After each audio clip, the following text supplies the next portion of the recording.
Hi, I'm Debbie Hartner. I'm Elsie Johnson. We are two sisters, Southern Cooking.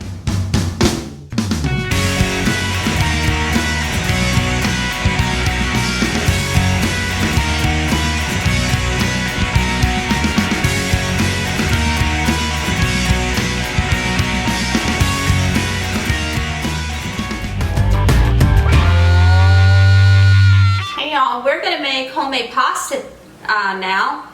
And we're actually going to do two different pastas. We're going to do ravioli, and then we're going to do spaghetti noodles. So we're going to do the same recipe two different times. Right. So what we'll do is we'll film one of the recipes and then the other one we'll just go ahead and go right into how we make it when we're doing the cutting of the spaghetti noodles, and also when we're doing the pasta sheets for the ravioli. So it'll save us some time. So. Okay, so we have all-purpose flour. Let's see if I can get this in here.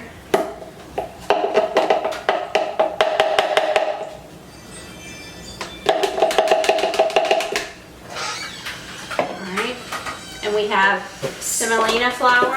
This is the perfect pasta flour, and this is also a wheat flour that is also supposed to be gluten-free. So. Okay, and basically all of this is just mixed together and then it just kneads.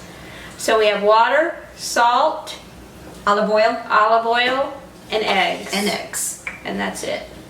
So I'm gonna pour this in.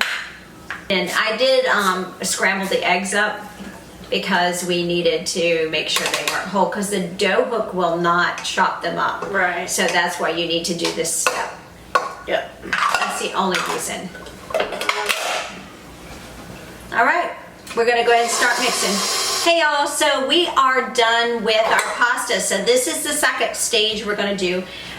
We have to let it proof for 30 minutes near a warm environment, which will be the stove right now because the stove is just got turned off from baking. So we're going to go ahead and let this sit up.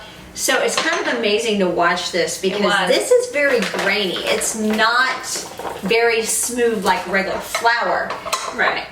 This pasta flour is very grainy to watch it. And it's smoothed out, and then all of a sudden it snatched it and put it in a ball. Yeah. Way to tell if your dough needs more kneading is if you slice it open with a paring knife and you have air bubbles in there, you're going to need to knead it some more.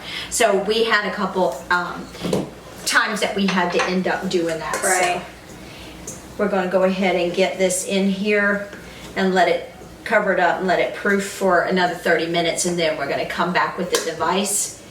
That's when you're going to see the cool way we have the cutters. We got the pasta sheets, the fettuccine, and the spaghetti in this one device, and you just plug it right into your KitchenAid.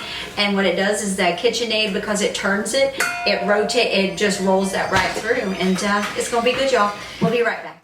On experience, you need to mix this at medium speed and not at low speed to combine correctly. Hey y'all, we are so excited. I don't know if you can see right here, we've got pasta drying. We've already started doing this, and now we're going to finish to show you how we're doing it. We have one more batch to do beyond this, which is 4 more quadrants of what we made earlier. Right. So this is a 4th of the ones that we just had. Okay. So what I'm going to do is, because I'm going to be making this fast forward when we're doing this process, but I'm going to show you, we're going to do 3 times on the first, it's going to be on 1, and then we're going to go to number 2, and we're going to do it 3 times, and then number 3 is 3 times, and then 4, 5, and 6 is once. One run through on this. And so we'll do that in a fast forward motion, so we're not taking up a lot of your time, but we want you to be able to see how we're doing this here. Now this pasta sheet is actually going to be making our ravioli, and we're going to come back and show you how we're going to do our spaghetti. So we're super excited about that. The hilarious fact is Elsie and I needed each other for this process because we are a little over 5 foot and we are doing this on a 32-inch island top. So I had to stand on a stool and she had to guide it through the bottom. Now, if you're doing this on a tabletop that's an average height, you should be fine. But we're short and we also had it at a higher level too than your average countertop. So we ran it through 3 times on level 1, level 2, and level 3, and then on level 4, level 5, and level 6, we ran it through once. Now you may need to go by your guidelines of your recipe, because you may not have to thin out your dough as much as what we did, because some recipe calls for thicker dough, and that's just as good. Okay guys, so we are getting down to the wire here, and I have the ravioli. So look at this little device Elsie got. So you take it and you put your little ravioli in here, and then you fold it on top, and then you cut it. I also got a ravioli cutter, and it is actually larger. But these are going to drop right into the pot. And we're just going to put a little bit in here into each one. And then we're going to roll over top of it with the rolling pin and seal the deal. So I'm not doing this with the cannon right now, because the reason is because if I did, it would actually, you wouldn't see anything, because I have so much in front of me. I have a mixer, I have a hot plate, and I have a food processor in front of me. So the next best thing is just to do it with the GoPro and have at it. All right. So what I'm going to do is I'm going to roll this back across the top of this.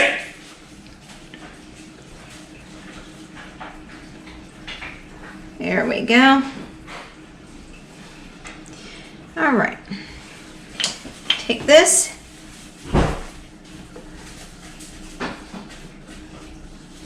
And seal it in. All right.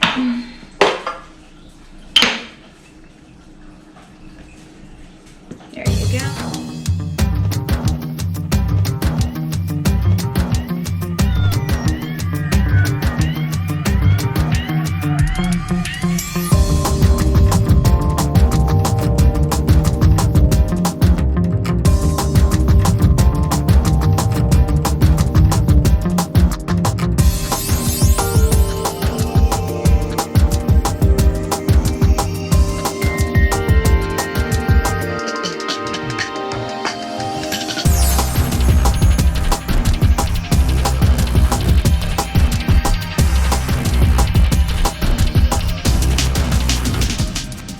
Elsie. And I'm Debbie. We're Two Sisters Southern Cooking. And we thank you for visiting our page. Please like, share, and subscribe. Thank you.